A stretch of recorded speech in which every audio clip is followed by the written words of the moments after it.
I need to know everything, who and the what and the where, I need everything. Trust me, I hear what you're saying, but act like it's new what you're telling me. I'm curious, George, I hop in the Porsche, it's 5 and a horse, I'm ready for war, I'm coming for throats, to turn to a ghost, I need to know everything. Now you be surprised at the info you get is by letting them talk, so I'm letting them talk. Gotta keep quiet, maneuver in silence to let them in, talk up their body, another one body, that's just how it go. I got some secrets, I'm shaking the game so they stay on their toes. Stay in your lane, how to stay on the go. I can play with the pros and act like a rookie so they overlook me. Then I double up again, none of their knows, none of them cold. They just got lucky but never adapted, so I'm to the one if it's coming to blows. My enemies cutting it close.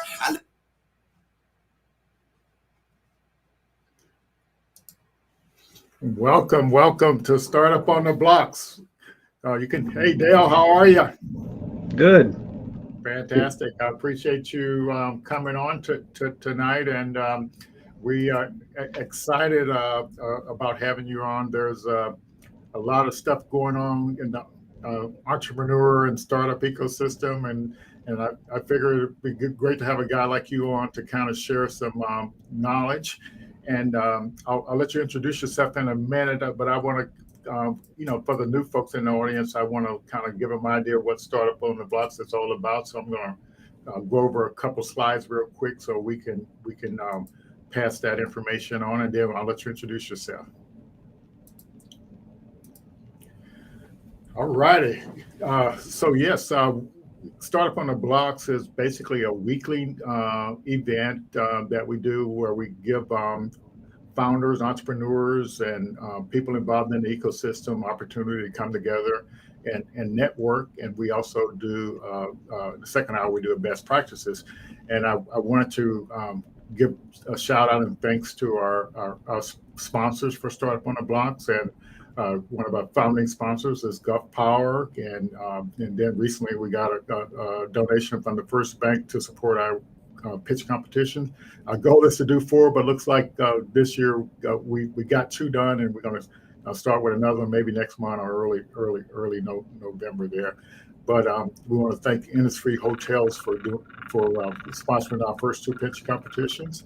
And our minority chamber and Bantucola chamber and Small Business Development Center, we appreciate their support. And we want to thank Bantucola with the Black Business Directory and the streaming service that stream our content all out on Facebook, LinkedIn, and Twitter. So we're excited to have them as a partner. And I guess one day we got to get Chris on so he can kind of share a little bit more about what he does. And one of the things we do, we send out a weekly newsletter where we try to connect folks to some of these this $5 billion plus funding that's out there for Black and Brown founders. But we also list information on our newsletter for all founders, and we typically have over a $1 million worth of opportunities and I appreciate all the folks out there applying for those things and participating in the programs that we're actually doing out there. So tonight we have Dr. Dale Gines, and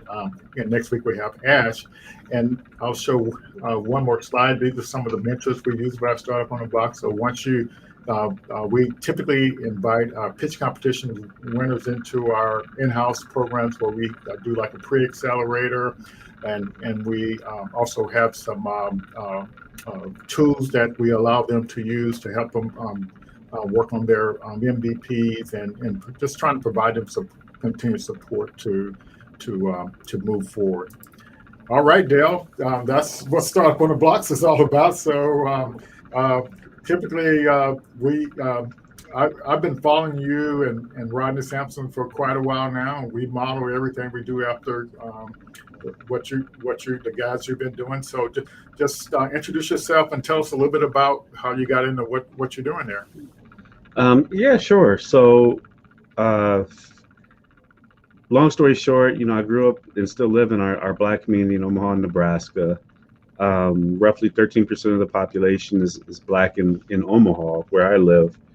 And, we're unfortunately noted as having one of the highest disparities between the Black and white population in the nation. Wow.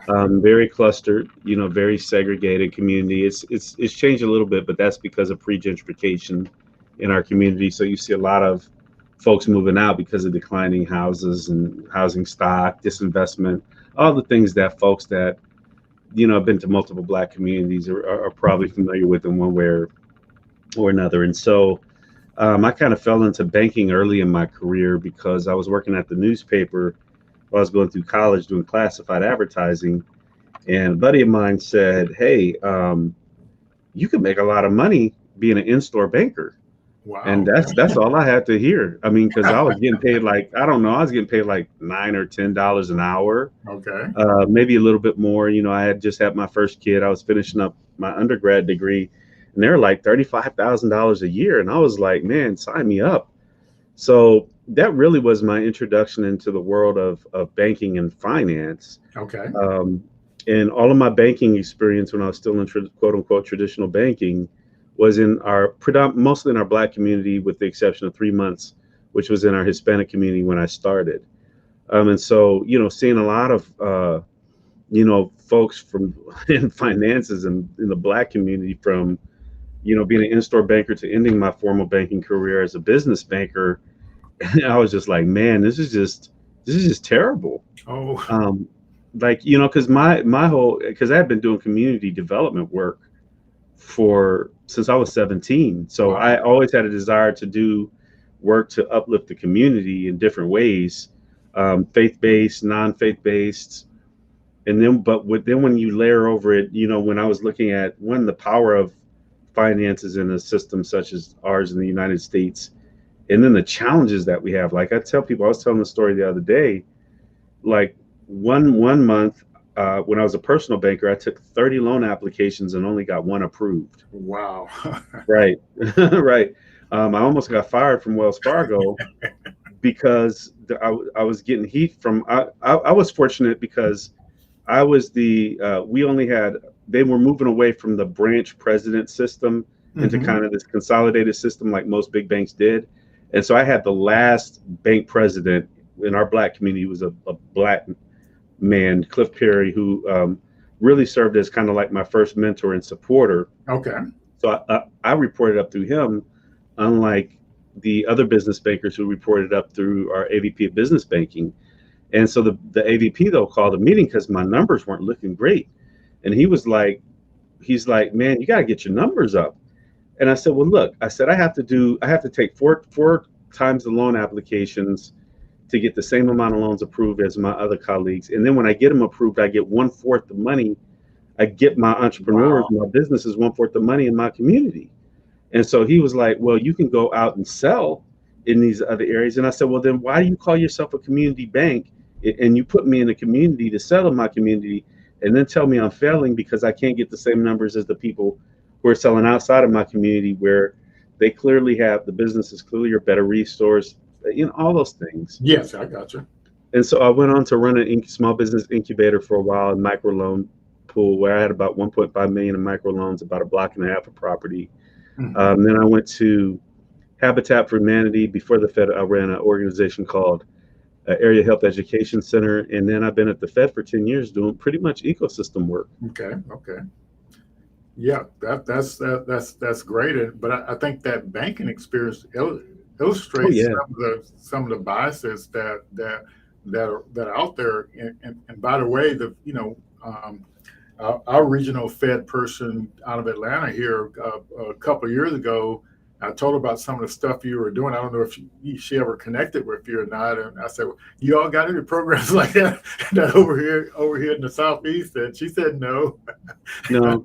Well, I'm unique to the Fed system. And that really is, it's a testament to, my historical experience and my boss. Okay. At the time, because when I came to the bank, we were just setting up the way we were structured. And she said, well, you got to tell me what you want to do. We never had this. I was the first time we had somebody dedicated to small business. Okay. Before that, we were kind of generalist, where we would handle everything. So we would be doing housing at one point in time, or workforce, or social entrepreneurship, or whatever. And then she kind of focused us and gave each person a technical topic area. So when I came in, I said, look, Tammy, I said, if we focus on the intersection between small business and economic development, we'll be thought leaders in 5 years. And in 5 years, we hosted the first national entrepreneurship ecosystem building conference. And by then I had already published like 3 or 4 guides. I think the original Grow Your Own guide, the Grow Your Own ebook, the Case for Youth Entrepreneurship Education, and the Philanthropist Guide to Funding Small Business Support Organizations. Okay. And I was speaking on average, between 30 and 40 times a year Wow. on the subject. So we were just, and I didn't call it ecosystem build. I didn't know anything about that field. It was really, really still new. Everybody's trying to be Silicon Valley. I just knew when I looked at my community that we were broke. We didn't have businesses because we weren't resourced, we weren't educated very well in that, and that it had to be the dominant part of our economic development strategy. Because in Omaha, for example, you have Warren Buffett, right? Mm-hmm. You have, one of at the time, he's the richest man in the world. His daughter had a huge foundation, noted for our philanthropy. We had more Fortune 500 companies per capita than anywhere else in the nation, and yet we were still broke. We were actually one of the brokest Black communities in the entire United States with all of that there. Wow, so amazing. Yeah, it's crazy. Mm-hmm. Yeah, it sure is. And so like we'll get into some more details and specific on things, but when you look at what you learn about the ecosystem and how you kind of help it move forward, the people in the audience, we have some folks in the banking business in the audience, and we have a group of us that are trying to do some ecosystem, create I guess we would call it a ecosystem guide locally for Black businesses, and so we're trying to make sure everybody understands the resources. We also so we got those kind of people. You got people in the audience that are doing traditional businesses, and we're trying to make them aware of the startup, like the high growth startup, field, and there's a difference. What I tell people, there's a difference in resources that's available. So if you're doing a traditional small business, you got the traditional resources available. You go out and get a bank loan, or you get money from your family. But in the startup ecosystem, entrepreneur kind of, I say, high growth startup ecosystem, you got way more resources out there to support you in what you're trying to do. And so, but I guess I'm kind of answering the question, but from your perspective, what's your take on the opportunity for a person that's doing a traditional startup and for doing a high growth startup? I mean, so we have to, and I'm going to talk about it specifically for Black people because it's easier. Okay. So for Black people, both are very hard because, but and when I say hard, it's because the ecosystems are usually weak in both areas. Yes. But it's especially hard in what we would classify as the startup space, let's say equity-based, growth, high growth, rapid growth potential businesses, right? So it's hard in the credit access market, one, because we're not taught how to do that regardless, right? So we're not taught how to start businesses at an early age. We have to figure it out secondhand. And then usually, even though we tend to have more resources in that space, a lot of times they're not culturally, they're not located where we're at. They're not culturally, really relevant. The ones that we do end up getting are usually tend to be micro lending specific, very small gig-based businesses, right? And then you have to go kind of outside of your communities to get to like some of the other resource providers. But we tend to have more in the space. Okay. There's literally almost, I would say statistically speaking, if we looked across the nation, there's probably 0% Black ecosystems, dedicated to Black. That doesn't mean that there's not there, but statistically speaking, when you look at all the Black people in the United States and all the ecosystems that are devoted to high growth startup that are specifically focused on Black people, you're probably fewer than 5. Maybe 10, maybe let's say 10. Let's be ambitious and say 10 of any major size or scale. So you have that, but then you have the bigger factor, which is something I noticed real quick, because even coming out of I've worked with over 500 Black entrepreneurs, like your traditional non-equity based entrepreneurs over my career to date. Hardly any of us, myself included, have any familiarity whatsoever with the equity-based, growth-oriented side of the ecosystem world. Mm-hmm. We're not socialized into it. We're not taught about it. It's this mysterious thing that's out there, and you just have to, kind of luck into it, or you have usually a non-Black entity that kind of exposes you to it, and you try to plug in that way because it's not proximate to us in our community. Yes. And so I've argued that we have a large percentage of high potential growth-oriented Black entrepreneurs that never get there because they're pushed into the micro business sector. Mm-hmm. There's literally socialized to having small businesses because that's the pathway we put before them. Yes. And that's honestly what we're dealing with. We're dealing with, so if we look at a big level, at the high level, mm-hmm. we just have in general poor ecosystems for businesses of any type. Yes. Then when you go downstream, the ecosystems for high growth potential entrepreneurs that are going to use equity-based funding are even worse. Yes. Mm-hmm. And so that's what we're trying to solve. Yeah. And so kind of, I'll review my journey a little bit, and then that you kind of get my perspective.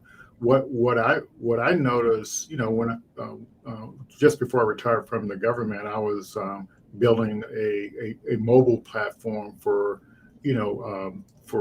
geolocating resources, and it basically was a networking app. So where no matter where you were, you can know the people or resources in your network. And I spent my own money, for that. I probably spent about $200,000 in that. And then when the AI stuff started catching on, I said, well, I know a lot about AI, and Mm-hmm. so I partnered up with a guy I used to do business when I worked for the government, and started Cognitive Big Data Systems. And so the reason why I started it was because they were hosting a pitch competition that had $200,000 in prizes. $200,000 in prizes. I said, wow, that's fantastic. And so I didn't win any of that pitch money, but I won some free stuff from Microsoft that in the long run, it ended up having a value of almost $200,000 for a free cloud service. And so I hadn't even started my company yet, but I was pitching an idea for my company.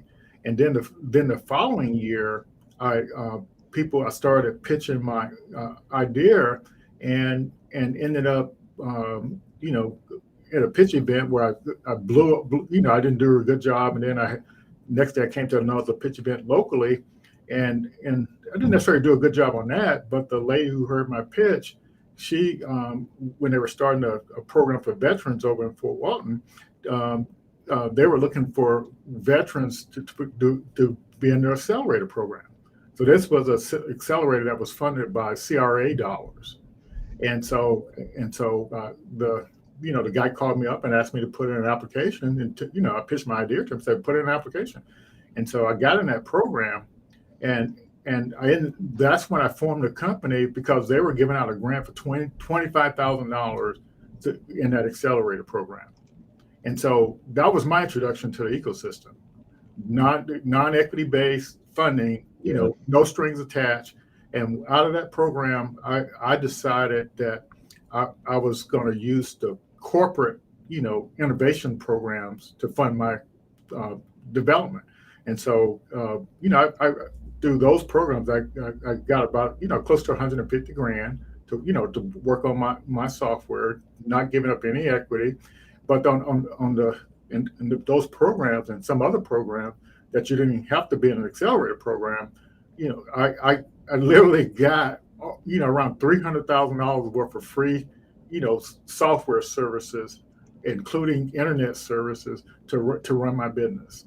And so and I got all this free training being in these programs. And so that's what I saw as the ecosystem. And that a lot of that ecosystem stuff that I saw was actually colorblind. And because when you apply online for some Amazon credit, they don't ask what color you are. You see what I'm saying? Yeah. and that's what I saw. And those Amazon credits, like just last year, I got like $30,000 worth of credit, and I didn't have to be a member of anything. And so these big companies are out there trying to help you do stuff. And so what I try to do is I try to connect people to these programs. But yeah, it's great if you can get into an equity-based accelerator. But I know it's tough to get into because they're not really designed, for people that don't know nothing about equity-based stuff or don't have traction with their idea. Yeah, but you raise a point, like we were talking before this about the pyramid that Yes. Kind of Rodney Sampson led, and we kind of put together and put it in the guide. Yeah. So while Amazon may not be colorblind at the point of entry, and this is what happens a lot when you go downstream because of our proximity to tech opportunities or non-tech founding opportunities in the tech space, fewer of us know or where or ultimately have connectivity into those spaces, either because of a relationship or other things. So some of it is on the broader community level of how we populate pipelines of potential high growth businesses. Some of tech, like here's the biggest thing, and here's the biggest flaw as I see it in the ecosystem, regardless of black or white, is they expect tech people to be the entrepreneur. And when there's a lot of tremendous non-technical people that could look at a technology or partner with a tech person, and combined they create a great firm. So we put a too much of a burden on somebody who's very good from a tech standpoint to be an entrepreneur. This problem, I think this is something and I would really like to get Rodney Sampson's take on it. For those who don't know, Rodney Sampson is, I call him the godfather of inclusive ecosystem building, and a co-author of the guide that we wrote, the Fed Entrepreneurship Ecosystem Building Communities of Color. But to me, we still have what I would call a communal problem with the model of idea, build the basis of the idea, go through your levels of funding, ultimately get venture, and then make an exit. Because you go from, and I don't think people understand this. You're essentially saying we were a black business, but now we're not. Right? Like we don't talk about that and the implications of that. So while we may look at it, so on one level, it's great that we build, a very tight group of black wealth for specific people, but I don't ever see a scenario where, people that are getting, angel or venture backed funding will be more than I can't remember the percentage of businesses that they are, but it's actually very, very small. And so what we're saying is, if we don't figure out different ways to look at these models, we can retain black ownership, we can hire more black people, create that kind of synergy between, let's use you for an example. So let's say, I don't know where you're at with your business, but let's say your business just ballooned up and was making like 200 million a year, no questions asked, right? And you were very intentional about bringing other black and brown people into that fold in the pipeline and getting them exposed. Well, there's a point where they're going to start spinning off with their technical skills and the things that you offer them and the things that they're going to see around them to starting their own firm. So you kind of create this virtual cycle of entrepreneurship, right? So if we have a lot of exits, does that still happen?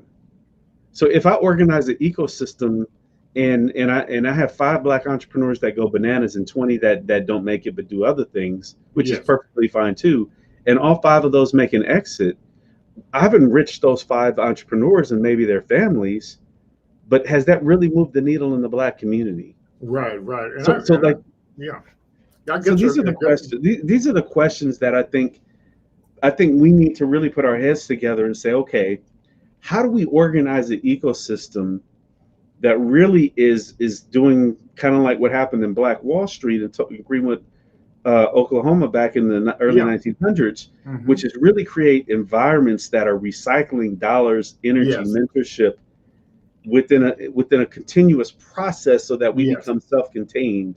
And some may make a high profile exit, but the premise is that may be the top of the food chain.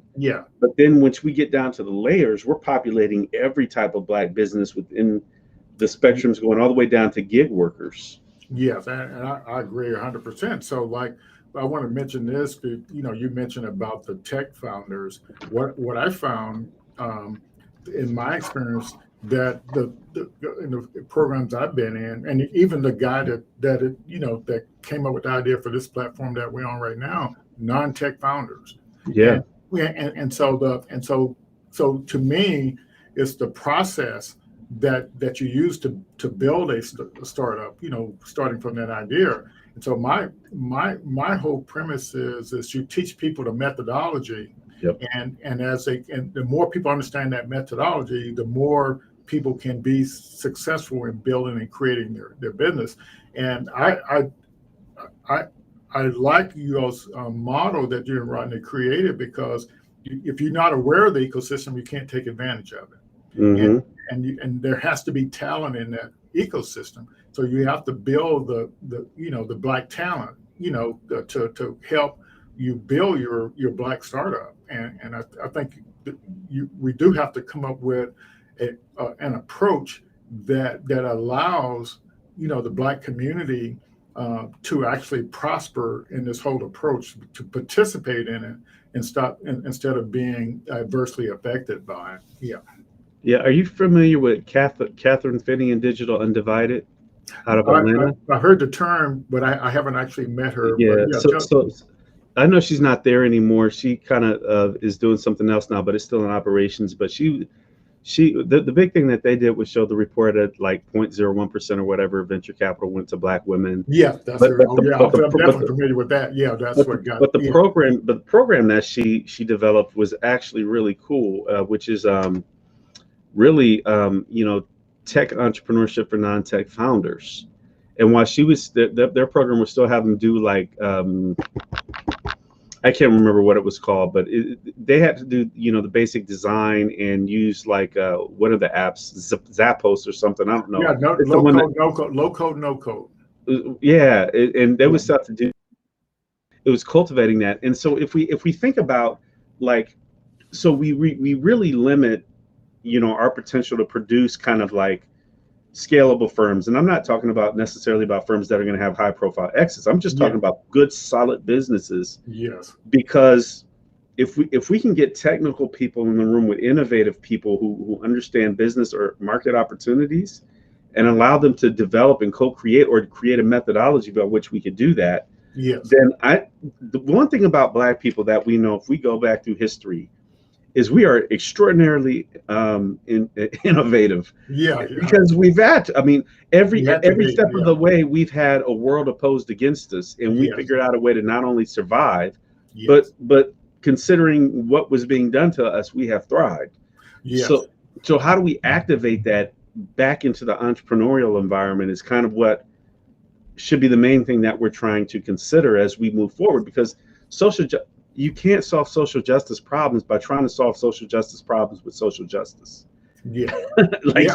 You got to have power. You got to have power. Yeah. You got to have an economic base. Like when you go back to, I used to do a presentation called A Brief History of Black Business, all the way back to slavery. Oh, wow. And one of the things that, we talked about was A.J. Gaston, who was the economic engine behind Martin Luther King. He was the one that was bailing him out, 100,000 or whatever. He was putting dollars into that. And so we think, okay, King just was out there just doing his thing. And no, he had people with money that backed him. We talk about Black Wall Street. Well, Black Wall genius guy named O.W. Gurley, who saw what was happening in Tulsa with the oil and said, I want to buy 40 acres to build it for Black people to build it out. That was literally, and in 15 years, you had what we still consider one of the premier Black, economies in the nation till it was destroyed. Oh yeah. And so a lot of, I guess what I'm telling the audience is that a lot of this, like we can talk technical stuff, but a lot of this is actually philosophical. Okay. Right? It's a philosophical way that I argue Black people need to begin to view the world. Okay.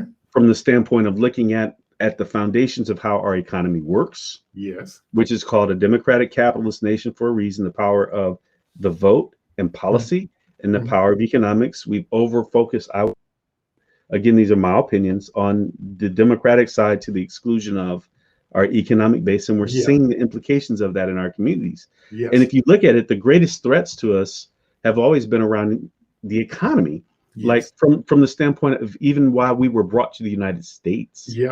We were brought to the United States not because people were racist. We were brought to the United States because they could exploit our bodies, put us on a slave stock exchange, and have labor on their balance sheet. So these are the things that we may not say these right to your economic developer when you're going out to get funding or to get buy-in. We're going to make the economic argument, the sustainable economy, local economy argument, the economic growth and job creation argument, all of those, even the poverty remediation and the placemaking argument that we make in this. But from my perspective as a Black person growing up in a highly depressed Black community, for me, it is very philosophical. Yes. Yeah, and I agree. And so like last year, I started counting the amount of money that was being set aside for Black and brown founders, mostly Black founders. And, and I stopped counting probably three months ago, and then it got up over, like 5 billion, well over, because I didn't even find everything. I just a little 15 minutes search on the internet. But there was a report came out recently basically saying last year that I think Black founders or Black and brown founders may have been like $1.5 billion in funding. And so even with the money being set aside, you still not seeing it yet, any significant amount in the, And so, but we have to figure out a way to get more. See, that's why I like what you and Rodney are doing and what you're doing, because it says start right where you are, and so from my standpoint, the lean startup methodology provides you with the process to go from an idea and creating value, to get into a minimum viable product. And to me, that is the American dream, starting with an idea. But you have to know how to exercise that idea to create value from it. And so that's kind of what the deal is there. And you were spot on when you said Black people, you're out there working every day and you see what the problems are because you're doing the work. And that is the premise for your startup idea. You see the problem. So now you need to learn the methodology for turning that idea into a product or service. And so the more people we can teach how to do that, the more we can take advantage of the funding that's there. Because until you get some traction, with your idea or validate that your idea, people are willing to pay for something before you build it, you're not going to get the funding to keep creating value. And so that's my message is you learn the methodology, but you also there are a lot of resources out there, but if you don't follow the methodology, you're never going to qualify to get the money, or you're never going to get in the program. You're never going to, but you just have to, you just have to be willing to learn. Yeah, and it's but that's part of the ecosystem, right? So if you look at how in people have broken down the ecosystem into different dimensions, which is you can but for me, I looked at it as kind of a 3 and 3 set of variables that are interconnected. So the 3 are kind of like the entrepreneurial skills, if you will, that either they have or they need to develop, which is their human capital, their ability to be an entrepreneur, their technical skills, their business skills, their social capital, which is their network, both formal and informal, that allows them to get feedback, get access to opportunities through those relationships, get informed, et cetera, through mentors and things like that. Of course, financial capital. Like those are the 3 priority things that make an entrepreneur have the ability to do that work. Yes. The environmental things feed into that, which are your culture, which in the Black community we need to work on, which is your infrastructure, which in most Black communities we definitely need to work on. So infrastructure, talking about digital, physical, streetscaping, placemaking, all those things that make places viable. Accessible storefronts, property that is reasonable to be able to get in and start business, and then of course policy, right? Those are all the environmental factors of that entrepreneur, for lack of a better term, that's the court that they play in, that's the field that they play on, right? Yes. So when we look at those and we need to step back, and I really like the fact that you mentioned the lean startup methodology, because that's honestly what we need. That's what you're doing with this ecosystem building process here. Is like we think that there is a place for highly funded top-down or turnkey framework strategies like a Rodney would bring in with a OHub, or another organization may come in and say Techstars or some other orgs like that.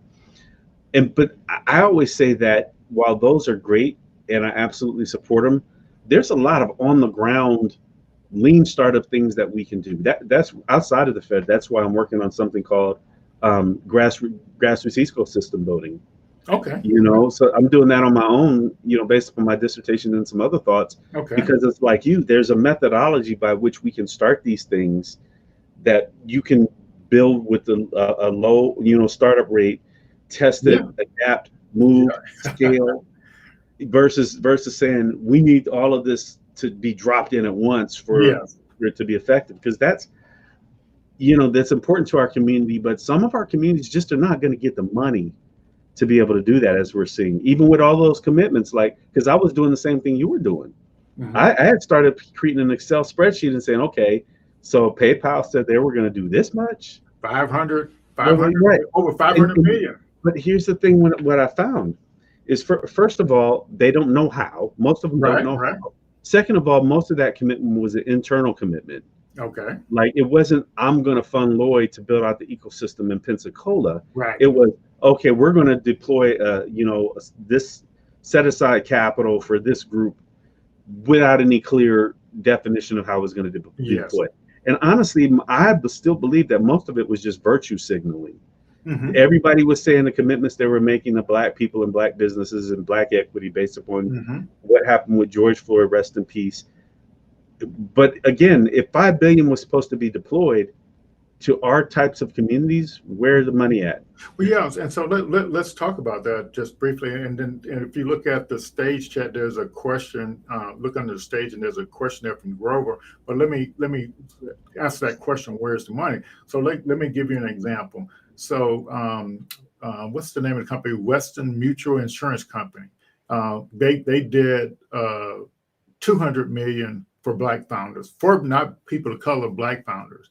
And so a company like Generator, they got probably $20 million of that money, because they were working with diverse founders. And so Bank of America pledged $1 billion, and they started off funneling their money to the Black venture funds, so a venture capital firm. So you have to get in, you still got a hurdle there. And so the Apple, they're probably taking applications directly. SoftBank, who's the first one to kick it off, they're taking applications directly, to do that. So Microsoft, they're funneling most of their efforts through their partner programs. And so, yeah, it's just everybody's got a different approach. But the main thing that I want to communicate to people is you're never going to get any of that money if you don't know how to communicate what you're doing, and that lean startup methodology is the key, to moving forward. And anybody can do that. You just have to be willing to learn. And next week we have Ash Murray on. He's going to, he's the guy that created the lean canvas, and so we're going to get down to the nitty gritty on this. So did you see Grover's question? No, So you click I'll read it to you. But if you look to the right, the stage, you got event, backstage, and then stage. And he's asking, what are the key steps in developing a strong foundation for local African American ecosystem? Yeah. That's a really great question, and this is what I found. So, like, again, I've been going out speaking on this for 10 years. Wow. Literally 10 years. The most I've ever spoke on it was roughly around 50 times in 1 year. Wow. Honestly, since from July to December of last year, I spoke 36 times we could go virtual. Okay. And most of it was on inclusive ecosystem building. Okay. So I've talked, but when I talk to black communities, this is what happens. So I go out and I lay it down, right? Because I'm a pretty good speaker. Mhm. So I give them the business. I make the argument. I attach it back to kind of our history, the opportunity we have before us, why it's important, and I get a lot of hand claps and people saying, "Yeah, you're right." But what I found was that there was a gap between motivation and actionable Yes. processes, right? So me, because of my unique role at the Fed, I can't go into a community and build it, right? What I can do is exactly what you've all seen me do, which is I can go out and speak and encourage people to think about it, think about how it's done. I can help them get frameworks for how it's done. I can connect them to other people that are doing it, but it has to be on the ground. So Yes. I think one of the greatest limitations, and kind of where I wish I personally had pivoted about 3 years ago, was developing more how-tos Hmm. for it, so that when I got people jazzed up Yeah. about ecosystem building, then I could say, okay, here's a methodology by which you can kind of begin to do this, a lean startup type of deal, Hmm. or things like that, so you can immediately begin to move. And I'll help you on the front end, kind of help you think through it and get your group together and go. And then that way is kind of where you have to do it, because it's a lot for our community. So think about what our community is asked to do. We're Hmm. asked to solve all the problems in the world with the least amount of resources, Yes. right? Like we are literally the most under-resourced group in the United States, and we're asked to solve all the problems that are happening, and not just the problems that are within our community. We're asked to solve bad municipal development policies through nonprofit fund. Like so here's what'll happen, right? So your city will make the most terrible development strategies for our communities, Hmm. and allocate resources either not at all or allocate them to different areas. And then when they do make development strategies for our communities, they're really awful strategies. Yes. But then they'll say, but you black people, you need to start your nonprofit foundation and go get philanthropic dollars to go out and fix the lack of development that we've done, or the poor development that we've done, with that annual grant that you get that doesn't even cover your operational cost. That's what happens in so many of our communities. Hmm. So, but I think if we start with the specific question of key steps in developing a strong foundation for local African American ecosystems, I say lean startup. Pick that you want to start chewing on, and chew on it. If Hmm. it's the capital side of things, build a network around the capital side, because what there's no wrong entry points into ecosystem building, right? Because at some point, if you really dig into developing a strong network financial ecosystem orientation to start, you're Hmm. going to get into human capital issues. You're going to get into social Oh, yeah. capital. You're Yeah. going to get, so if you start from the policy side, you're Yeah. eventually going to get to the finance side. So pick a piece where you feel like you have passion for, because it's not easy. Like Lloyd was telling me, he's been doing this once a week for well, how long now? A long time, Yeah. Over a year. Yeah. Yeah. longer than I've done it. Um, Yeah. so pick a piece where you're passionate about, where you can commit to it. Recognize that you're doing two things at once. You're communicating out to the broader community aspirationally why this is important for us to do, and you're working to build that network across racial lines, but ensuring that within your race, you really are having strong relationships with not just the traditional folks that are the go-to folks in your community, but the grassroots people, the others, because this is one opportunity that we have that cuts across most political ideology, most black ideology, from your conscious community to even your black conservatism. Like, it's so cross-cutting that there's more opportunity now to pull black people together around ecosystem building than almost anything else that's out there at this point. So Right. that's kind of where I would start. That's really good. And the money, that's out there that the federal government is putting out there. You mentioned the Navigator, SBA Navigator program, and what I wanted to point out is all this money is just being put out there to support minority-owned businesses. It's potentially going to organizations that don't have a clue how to solve the problem, but they're going to organizations that have the capacity to get the money, but the people who know how to solve the problem may not have the capacity to get the money, and so. But I guess what I'm really trying to say is the money is coming, it's out there, but we have to get people the expertise that they need to be able to go get the money, and so that's kind of what I think our dilemma is. Because why don't you comment on the amount of money that's actually coming down to support minority businesses?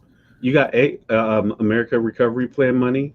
You got SSBCI money. You got the corporate commitments that you've had. You got traditional economic development dollars, if you can access them, that are trying to usually mobilize our communities, and usually they frame it as poverty alleviation versus economic development, but whatever. You have all those things that are there, but this is why ecosystem building is so important, and having a clearly defined plan and process in place where you are collaborative and pulling a network together. Because so if we take away the technical side of it and why it's important, and we go to the political side, what it does is allows you a leverage point into those dollars against other individuals that are going to be trying to claim those dollars. So right now in Omaha, we're really trying to. We got a great new state director of economic development, Black person, first Black man, first time ever in the history of Nebraska, I believe. Same here in Florida. We right. got He's the only one that's taken an interest in our community specifically. He put a staff member in, a really great young kid, very talented, right? And we're thinking now, brainstorming on how do we organize to build the ecosystem and pull in the dollars from this art money, because they're talking an astronomical amount of money, like that. If we can even pull like 10% of the $200 million, this is a game changer. The problem is, and this is what I've been explaining to them, we don't have a strong ecosystem. So where do you put that money? And we haven't developed a organized, methodical ecosystem where we can say this is the network of connectivity that if you put the money into here, it'll flow out this way, and this is how it's going to benefit people. So as a result, now we're trying to navigate, well, do we bring in an external provider? Do we put it into the hands of an existing provider that probably doesn't have the capacity or the focus that we want? Yes. All of those things that if we would have started, even early pandemic on it, we would have been able to make a clear case as to why, okay, $10 million should be dropped on this ecosystem project. And this is how it's going to be disseminated to the entrepreneurs. This is how it's going to be disseminated to the stakeholders. And these are the gaps we need to fill by bringing in other providers. But we relate to the party. So now, but we still have to do it anyway. Because there's always going to be money that's going to be coming down. So we always got to position ourselves to be ready to take care of it. Yes, I got you. Yeah, it looks like Vercel has a question here. What is it? Dale, is there a research project ongoing today that tracks where and how these $5 billion that Lloyd speaks so energetically about? So how do you track that money? If not, is there a great project for the Fed Bank? Is this a great project for the Fed Bank of Kansas City? It's most of the people that I've heard do it have just kind of done it like me and Lloyd. Just were like, let's take a look and kind of see what they're saying and doing. I haven't heard of anybody researching it. It's kind of outside of our wheelhouse. What I've really been wanting to research is the Community Navigator program and kind of see what the impacts are of that over the 2 years that it's supposed to be implemented, because it's the first time the federal government has really explicitly funded at that scale what I would call an ecosystem building type program. And so I've been talking to my boss a little bit about that. But no, I don't know. It would be a great project though. But I just don't know the long run value of it though, unless it was to shame corporations and saying, well, remember you all committed this, but you didn't really do it. Or But see what I tried to communicate so it doesn't. The corporations are putting up the money, and it's like but that doesn't say you automatically get the money. But if you look at your responsibility, individual responsibility, if I want to get some of this money, that means I have to have a solid idea that's validated, and I validate it, before I even build it. I do it manually. I go out and get some customers doing it manually, and prove that my idea works. And then once I prove that it's work, if there's money set aside, I will, I apply for it to that way. But see, it doesn't do any good if you don't do what's your individual responsibility is. It doesn't matter that there's over 5 billion out there. It doesn't really matter. And even with the lack of funding, for minorities and people of color and women. And I'm so happy, the folks went out there and did the research to show the amount of that's being pumped into Black businesses and minority businesses. But me personally, if I don't follow this methodology and demonstrate some traction and prove that I'm not going to get mad that I don't get any money. Am I going to get mad that you don't get any? I know for me, if I don't do my due diligence, how can I complain? And part of that $5 billion is it's not all direct commitments to entrepreneurship and Black and brown entrepreneurship. Yeah. So probably only a small percentage would be classified as you apply for this funding because you have a business idea and we fund it. The rest is in their internal programs or funding other organizations to do some of the work. And a lot of that, and one of the other reasons why it would be hard to do research on it is because these are companies that don't have to tell you, right? So it would end up being speculative at best. So you go to MasterCard and say, oh, by the way, what'd you do with the amount of commitment that you had? Well, they don't have to tell you. Mm-hmm. Well, so, I can tell you unequivocally from my experience and what I see there are plenty of programs for Black and brown founders. I see there's plenty of competitions, and I see there's different organizations hosting accelerator programs for Black people. And, and like, for example, Google, they do a $5 million, they do a couple times a year. So I see the programs, I see it happening. And we put the links to the programs where the money is going. And so I wasn't really worried about it, like if these opportunities are out there and you become aware of them and you're not ready to apply for them. So we already know that Google, has, the program for women, they have the program for Black founders, and they literally give Black founders either $50,000 or $100,000, no equity. You just have to work on your damn startup. And that's the thing.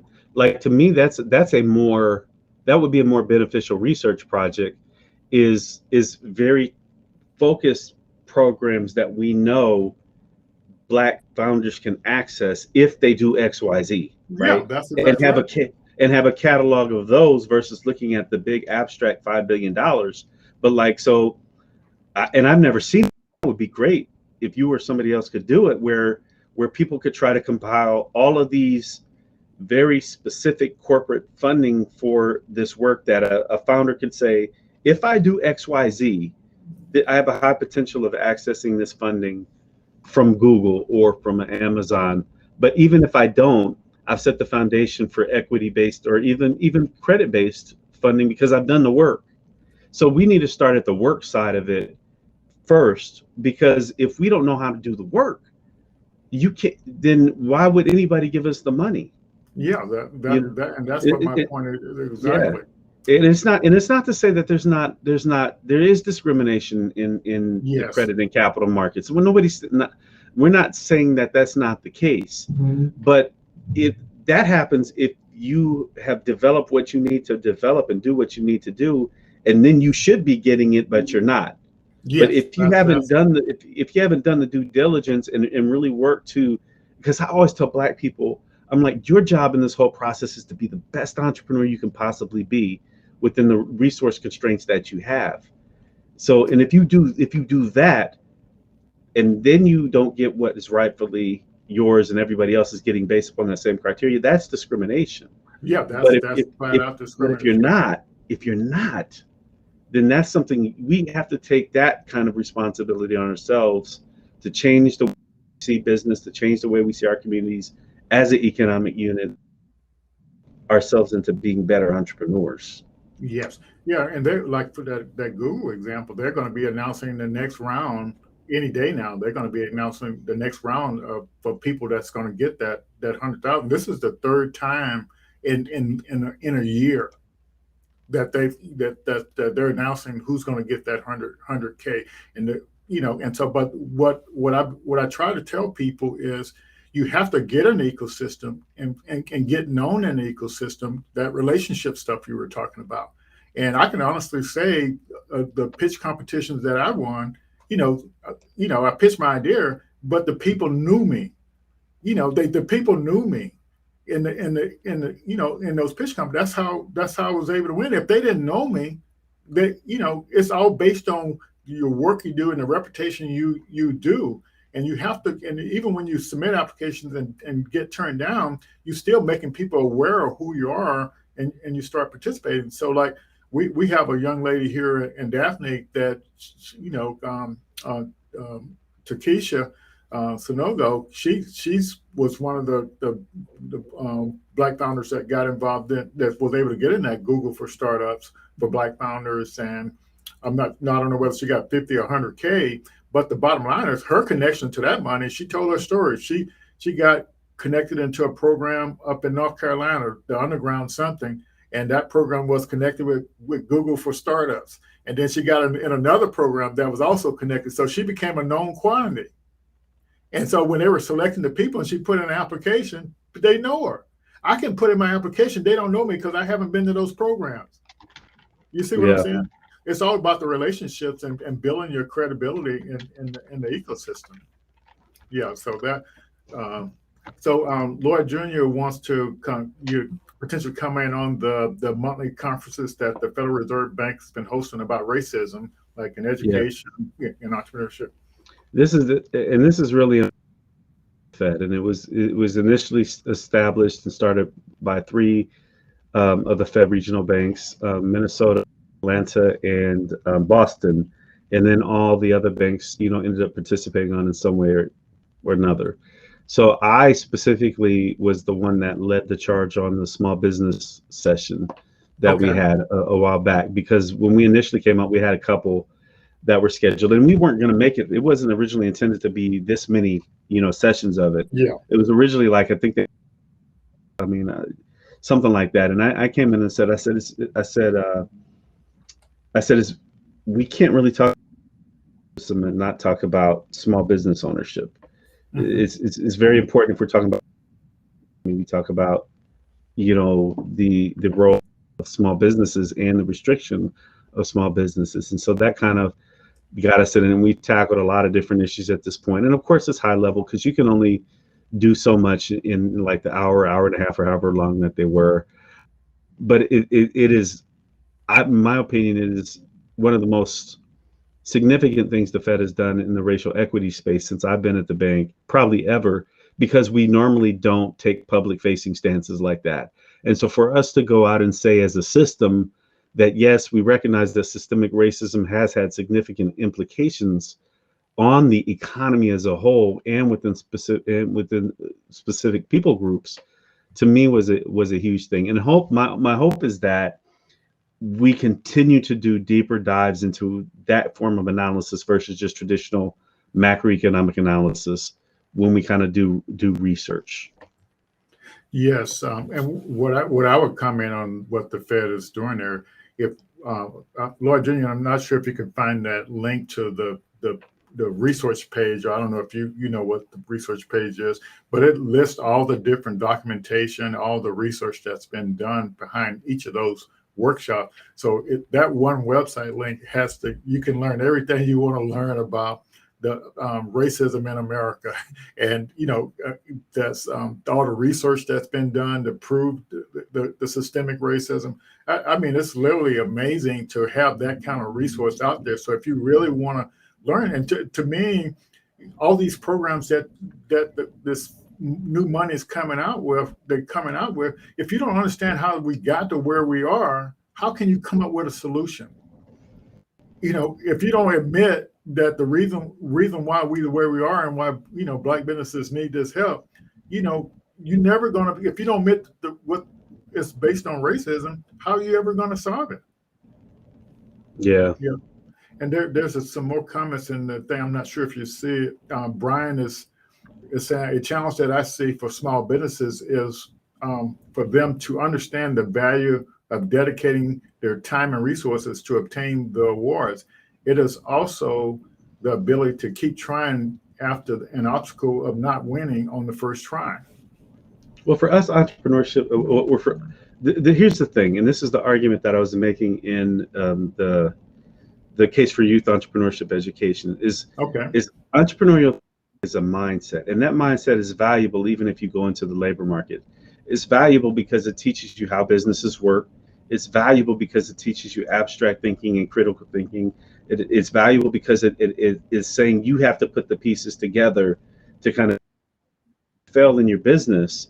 If you're really working at it, you're going to learn a lot about how things work, regardless of whether you ever have a successful business.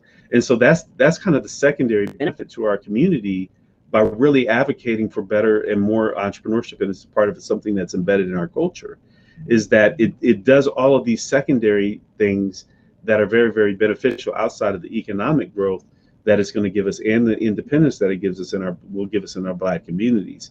And so this is why it's important. And it's not, when I say this stuff, I'm not talking about that old, far right, pull them up by their bootstraps. That's not what I'm saying at all. I'm saying we are embedded in a community. That's what an ecosystem is.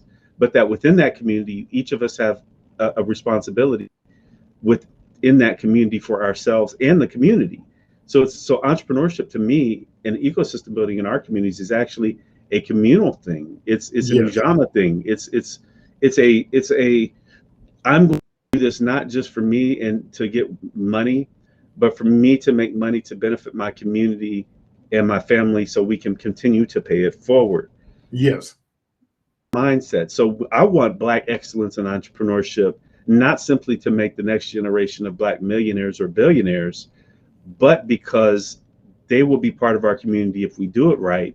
And that will in turn help us all collectively. So I want Black excellence in entrepreneurship. One, because we can be excellent in it. We can be the most phenomenal entrepreneurs based upon our history in the nation, if not the world. But the broader benefits to our community and ourselves, our mentality. It's very hard if you're a good entrepreneur because you're always looking at what's the future. Yes, right. That's exactly right. You're always thinking, okay, yeah, this is terrible now, but I need to figure out how to creatively solve it. So there's a lot of benefits to it that, we start with the headline stuff, which is obviously the economic stuff. But when you start getting into the psychology, the community behind it, it's very, very powerful for us as a destination point in America. Yeah, and it looks like Vercel made a comment about the $5 billion.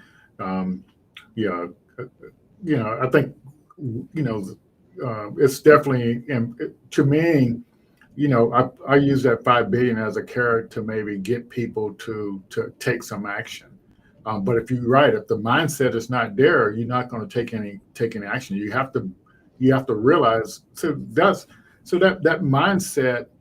See, if we look at traditional entrepreneurship, that's a certain mindset, and you look at all the obstacles that you have with trying to do that. But to me, when you look at the mindset for a startup, a high growth startup, whether you're a tech or non-tech person, and it's just realizing is that you're going on an adventure. It's a journey, and that mindset is you have to have that mindset is to realize, to expect something good to happen. But if your mind is closed, you're not going to make it. your mind has to be open that you will get the help you need. You will get the talent you need, and you just have to keep plugging away, and using the methodology to keep moving forward. And just you have to come up with a strategy. In my startup, I say my strategy is working with corporate, because if I work with corporate, I don't have to give up any equity immediately. Yeah. It's maybe a little slower, but but I don't. Let's say I don't have the money to build my prototype. So if I partner with corporate to sell my idea, I can I can get the money to keep building my prototype. So these opportunities are out there, but as long as you do the validation of what you're doing, and with that lean startup methodology. So we're need to go ahead and wrap up here, Dale. But any parting comments that you want to convey? I like the idea that you told what the basics of getting this thing going. I like what you said about it's a communal thing, and the people are coming together to work, and because this work is hard, and so so you just we need more people to make the commitment to help. And it's kind of ironic, with Startup on the Blocks, before Startup on the Blocks, I spent the 4 or 5 years before that telling people that this is what I started looking at the guides you already published, and I said, this is the kind of the blueprint for what needs to be done. And after, wasting my breath for 4 years, my son said, well, why don't we just go ahead and get it started? I know how to do events, because we have to do it for ourselves. We can't look to somebody else to do it.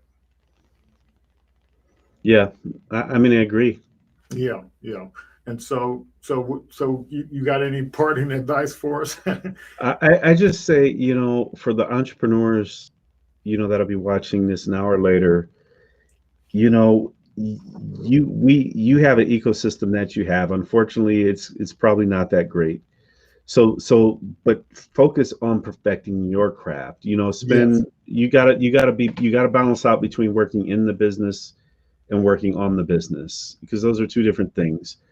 Working in the business is you're doing the day-to-day grind, yes. But the working on the business is really understanding how things work to a greater degree.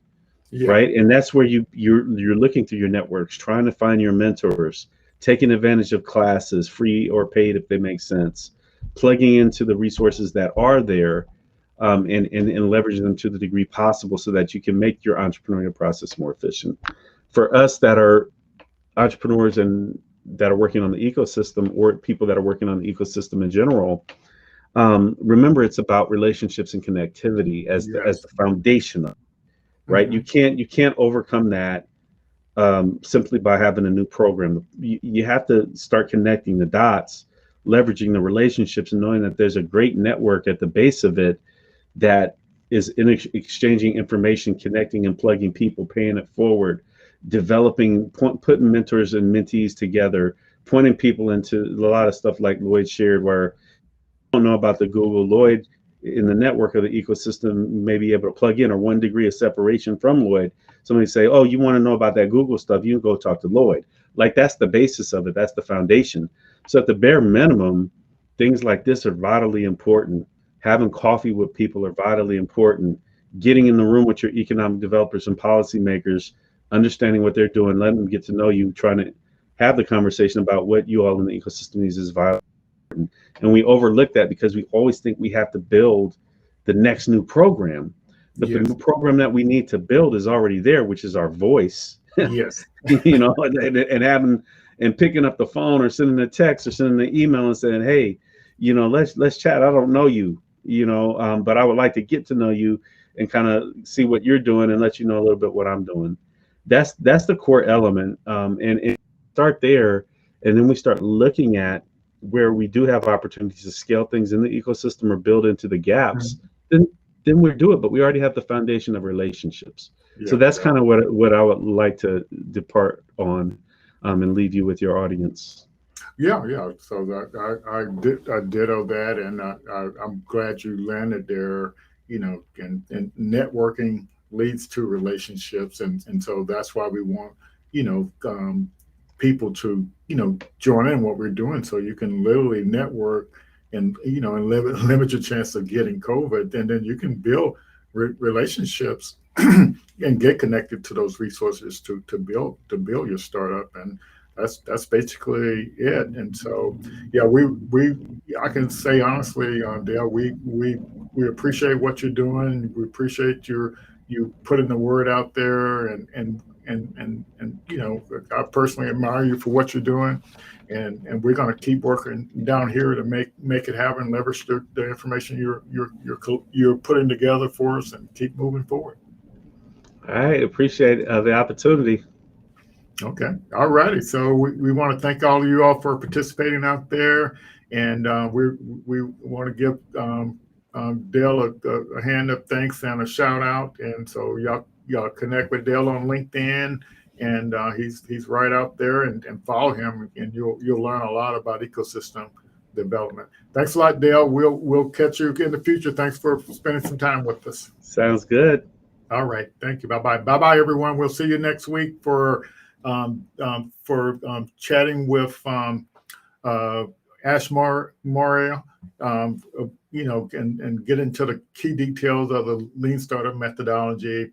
And we're also going to learn a lot about his platform for leading you through that Lean Startup methodology. So don't miss next week. We definitely want to help you move forward and what you're doing. Thank you all for chiming in tonight. See everybody next week. Bye-bye.